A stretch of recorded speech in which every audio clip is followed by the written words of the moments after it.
So ayun guys, magandang araw po sa mga taga Bitin. Kung malapit ka po dito sa lugar na to, yan. Yan, kung alam niyo po yung lugar na yan, eto. May gate na kulay dilaw. Yan.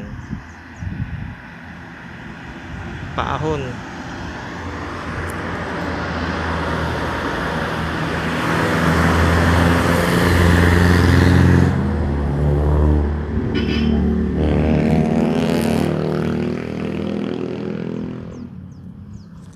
Dito ko lang guys nilagay. O yan, malapit sa gate na dilaw.